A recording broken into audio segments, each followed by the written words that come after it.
আগ্রার রেলওয়ে স্টেশনের বাইরে ভিড়ভাড়ালো প্ল্যাটফর্ম থেকে অনেক দূরে একটি নির্জন বেঞ্চ লাগানো ছিল, যেখানে চারপাশের হট্টগোল থেকে বিচ্ছিন্ন হয়ে যেন একটি রহস্যময় নীরবতা বিরাজ করছে।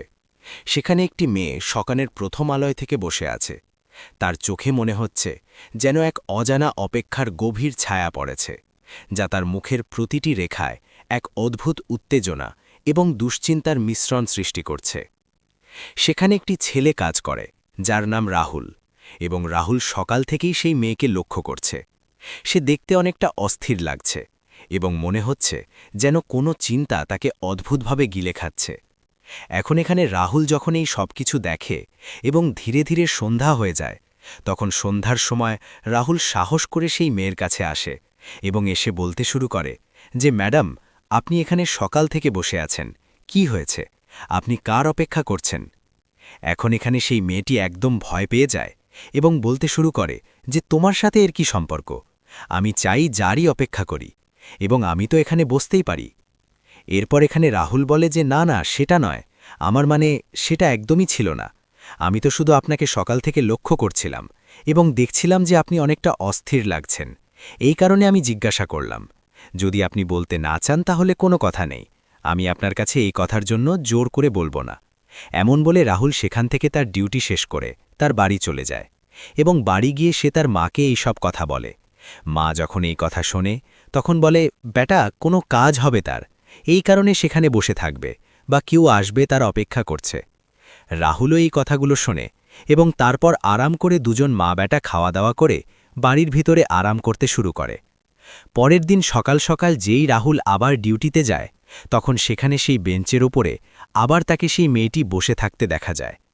এটি দেখার পর সে খুব অবাক হয় এবং ভাবতে শুরু করে যে সারা রাত ধরে এই বেঞ্চেই বসে আছে, এবং যখন সে আজও এটাকে এখানে বসে থাকতে দেখে, তখন সে বুঝে যায় যে হয়তো তার কাছে পয়সা নেই, যার কারণে এটি এদিক ওদিক যাচ্ছে না, এবং হয়তো এটি ক্ষুধার্ত, কারণ তার মুখ দেখে স্পষ্ট লাগছিল যে রাতভর সে এমনই বসে আছে।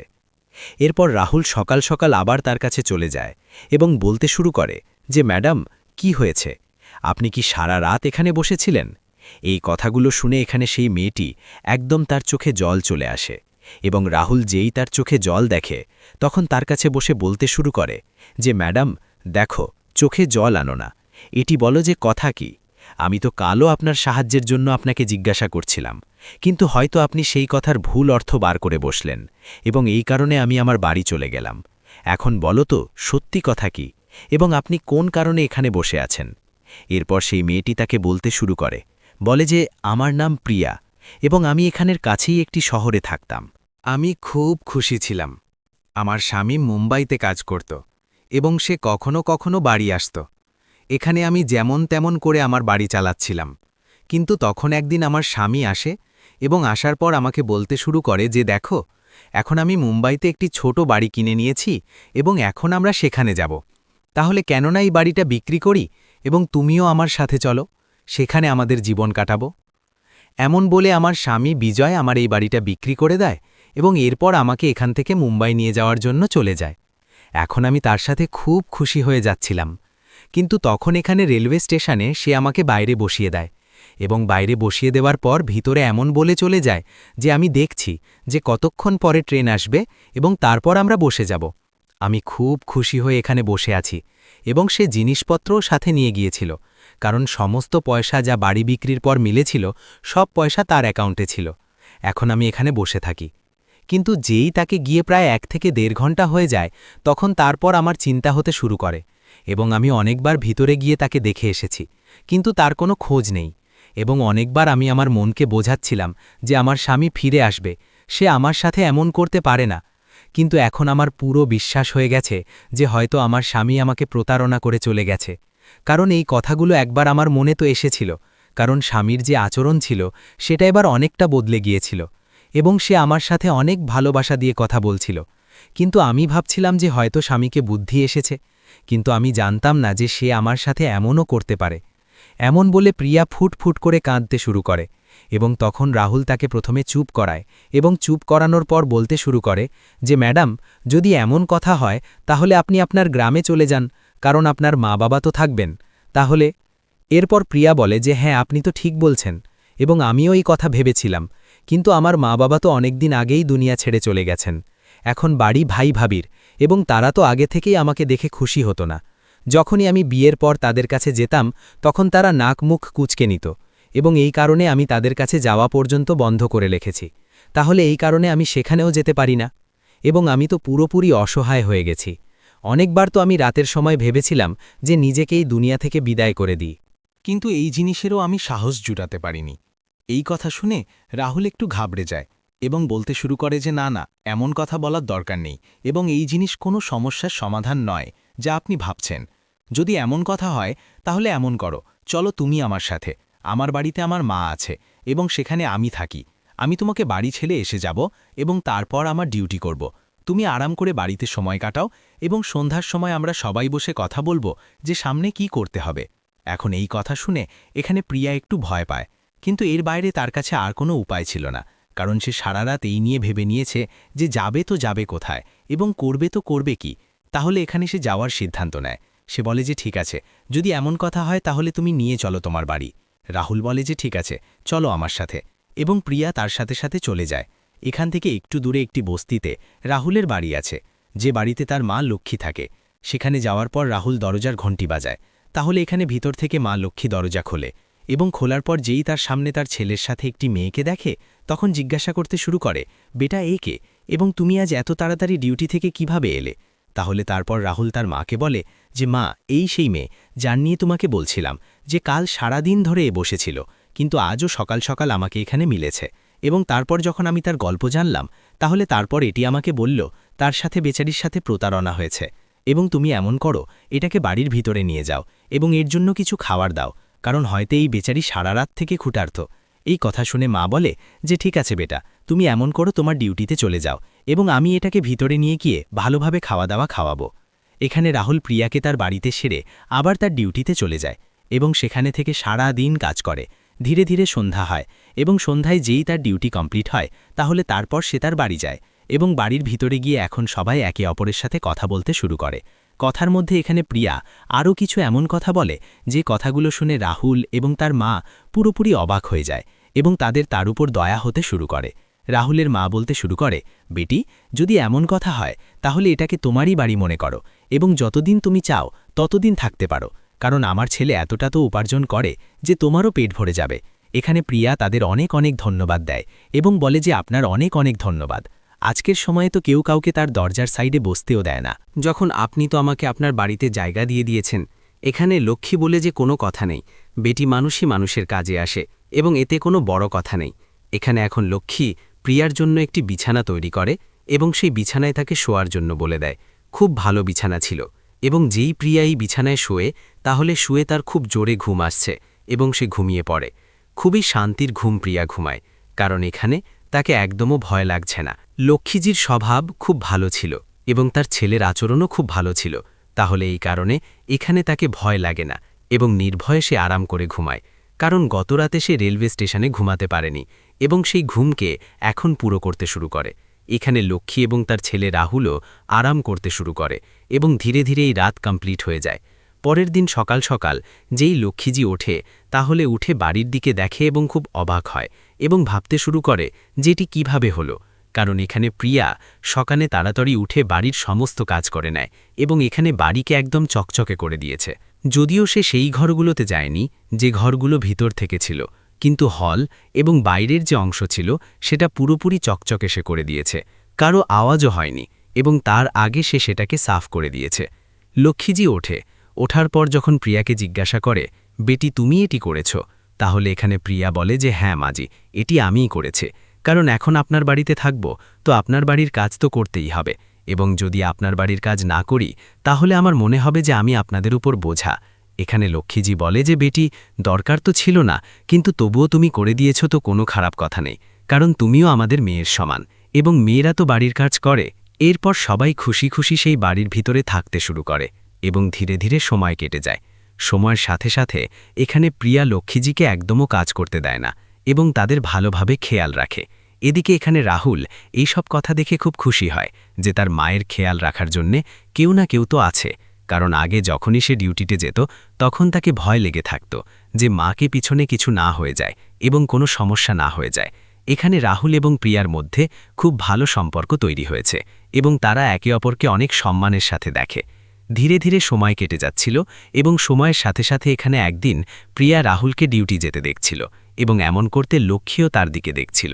এখানে এটি দেখা সেটা নর্মাল দেখার সমান নয়, এতে কিছু অদ্ভুত জিনিস ছিল। এখন এরপর যেই রাহুল ডিউটি চলে যায় তাহলে তারপর লক্ষ্মীজি প্রিয়াকে জিজ্ঞাসা করতে শুরু করে যে বেটি, কি তোমার আমার ছেলে ভালো লাগে?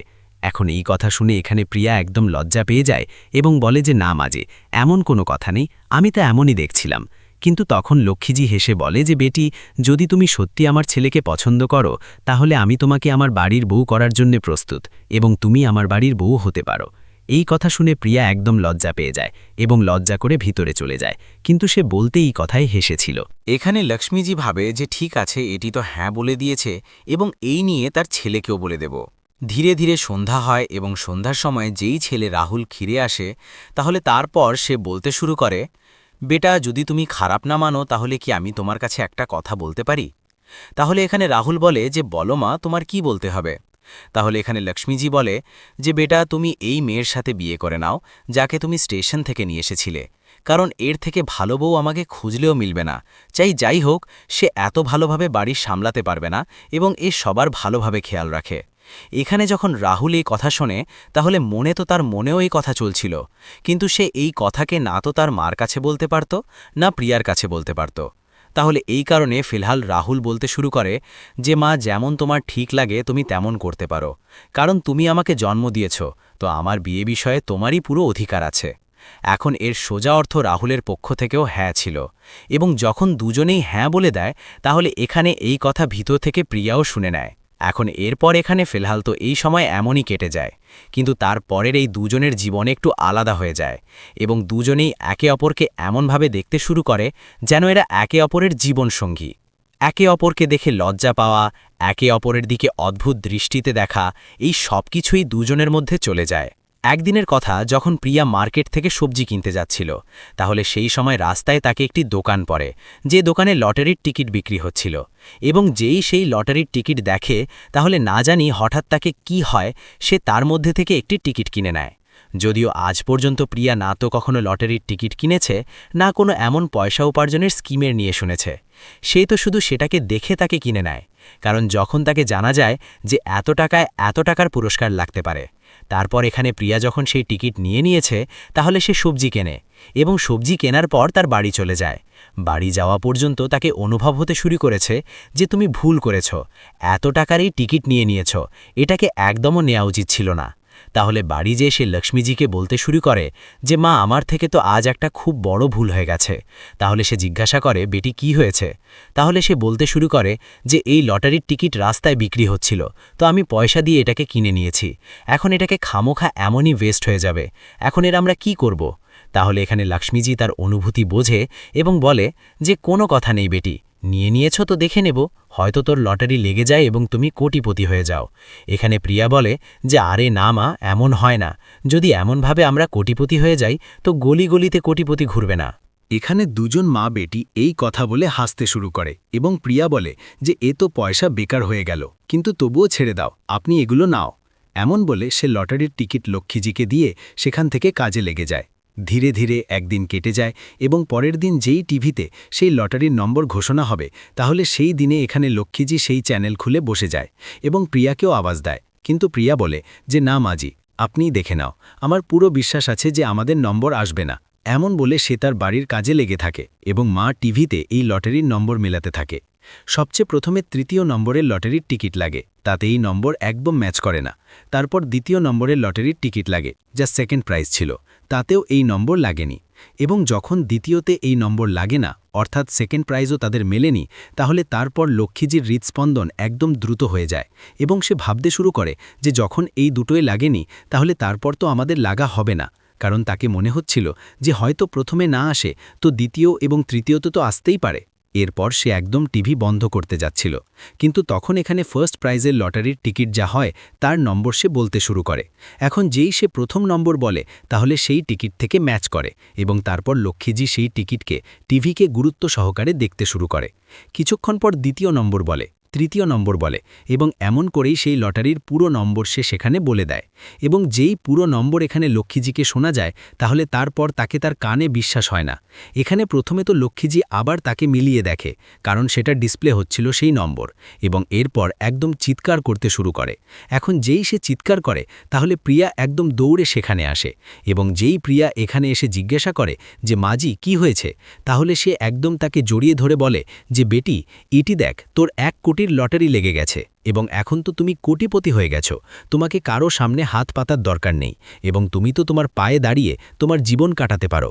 এই কথা দেখে প্রিয়াকেও তার কানে বিশ্বাস হয় না, এবং তারপর সে একদম সেই নম্বরকে নিজে মিলিয়ে দেখে, এবং যখন সেই নম্বর পুরোপুরি মিলে যায় তাহলে সে একদম এখানে লক্ষ্মীজিকে তার গলায় জড়িয়ে ধরে এবং বলে যে হ্যাঁ মাজি, আপনি ঠিক বলছেন।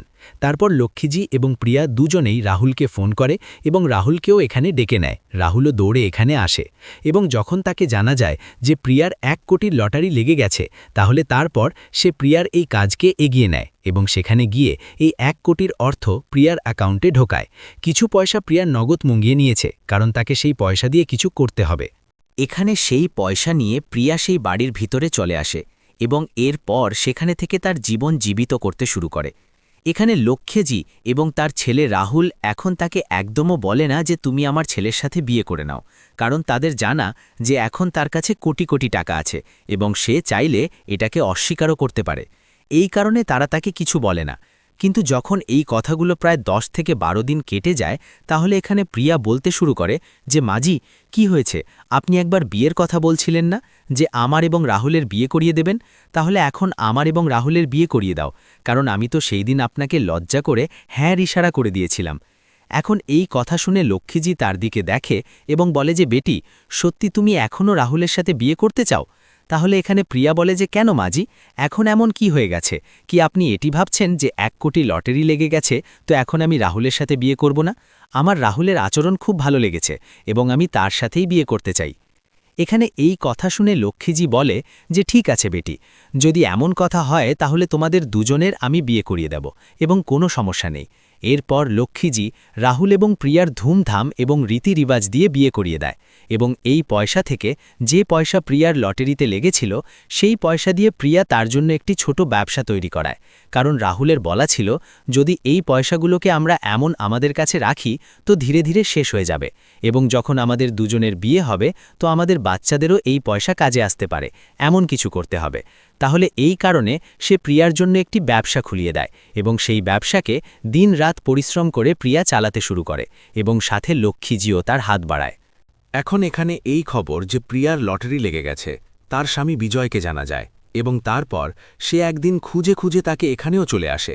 একদিন দুপুরের সময় যখন প্রিয়া তার ব্যবসা চালাচ্ছিল এবং সেখানে লক্ষ্মীজি বসেছিল, তাহলে বিজয় সেখানে চলে আসে এবং সেখানে প্রিয়ার সাথে দেখা করার জিদ করতে শুরু করে। প্রিয়া তার সাথে দেখা করে, কিন্তু যেই বিজয়কে দেখে তাহলে একদম তার মনে অনেক চিন্তা আসতে শুরু করে। সেই কথাগুলো মনে পড়তে শুরু করে যে কিভাবে সে সারা রাত ধরে রেলওয়ে স্টেশনে তার অপেক্ষা করছিল। তাকে রাগ তো অনেক আসে, কিন্তু ফিলহাল সে ধৈর্য রাখে, কারণ এখন সে ব্যবসা করে এবং শান্তিতে কাজ নেওয়া তার আচরণে এসে গেছে। এরপর সে বিজয়কে বলতে শুরু করে যে এখন তুমি এখানে কি নিতে এসেছো এবং কি করছো এখানে? তাহলে বিজয় বলতে শুরু করে, দেখো প্রিয়া, আমার থেকে খুব বড় ভুল হয়ে গেছে, আমি তোমার সাথে আবার থাকতে চাই। এখানে প্রিয়া জিজ্ঞাসা করতে শুরু করে যে কেন, এখন এমন কি হয়ে গেছে এবং কেন তুমি সেই সময় আমাকে ছেড়ে চলে গিয়েছিলে? তাহলে বিজয় তার চোখে জল নিয়ে আসে এবং বলে যে আসলে মুম্বাইতে যেখানে আমি কাজ করতাম সেখানে একটি মেয়ের সাথে আমার প্রেম হয়ে গিয়েছিল এবং আমি তার সাথে থাকার ভাবছিলাম, কিন্তু সে বলে দিয়েছিল যে তোমাকে আমার নামে একটি ছোট বাড়ি কিনতে হবে, তারপরই আমি তোমার সাথে থাকতে পারি। এই ভেবে আমি এখান থেকে এই বাড়ি বিক্রি করে সেই পয়সা নিয়ে তোমাকে প্রতারণা করে চলে গিয়েছিলাম, কিন্তু সেও আমাকে প্রতারণা করে দিয়েছে, এবং যেই আমি তার বাড়ি নাম করিয়েছি তাহলে তারপর তার পরিচিত অনেক লোক এসে গেছে এবং তারা মারধর করে আমাকে বাড়ি থেকে বার করে দিয়েছে। আমি সেই দিন থেকে মুম্বাইতে থেকে এদিক ওদিক ঘুরে আমার সময় কাটাচ্ছি, কিন্তু একদিন আমাকে জানা যায় যে তোমার 1 কোটির লটারি লেগেছে তাহলে তারপর আমি ভেবেছি যে তুমি আমাকে মাফ করে দেবে এবং আবার নেবে, কিন্তু এখানে প্রিয়া তাকে স্পষ্ট অস্বীকার করে দেয় এবং বলে যে যদি একটু লজ্জা বাকি থাকে তো চলে যাও এখান থেকে, কারণ আমার বিয়ে হয়ে গেছে এবং আমার 2টি বাচ্চাও আছে। এখন তোমার অধিকার আমার ওপর কোনো নয়, কারণ যখন তুমি চলে গিয়েছিলে তো আমি পুলিশে রিপোর্টও করিয়েছিলাম এবং যখন তুমি মিলোনি তো তারপরই আমি বিয়ে করেছি। এখন তুমি আমার কাছে কিছু বলতে পারো না এবং যাও এখান থেকে। এমন বলে প্রিয়া তাকে সেখান থেকে তাড়িয়ে দেয় এবং যখন লক্ষ্মীজি এই সব কিছু শোনে তাহলে তারপর মনে মনে একটু হাসে। সন্ধ্যার সময় রাহুলকেও এই কথা জানা যায়, কারণ প্রিয়া নিজেই এই কথা বলে দেয় এবং তাকেও এই কথা খুব ভালো লাগে যে প্রিয়া তাকে মাফ করেনি এবং তার দমে দাঁড়িয়ে আজ তাকে উত্তর দিয়েছে। তো বন্ধুরা, এটি ছিল আজকের গল্প, একটি মেয়ের যে মেয়ে পুরোপুরি হতাশ উদাস হয়ে গিয়েছিল এবং নিজেকে এই দুনিয়া থেকে বিদায় করতে চাইছিল, কিন্তু তারপর তার ভাগ্য এমন পাল্টে গেল যে সে কখনো ভাবেনি। আপনি কি বলতে চান এই গল্প নিয়ে? আমি আপনার যা মতামত হোক কমেন্ট সেকশনে লিখতে পারেন, লোকেদের সাথে শেয়ার করতে পারেন। ভিডিও যদি ভালো লেগে থাকে তো ভিডিওকে লাইক এবং চ্যানেলকে সাবস্ক্রাইব অবশ্যই করুন। মিলব কোনো নেক্সট ভিডিওতে নতুন টপিকের সাথে।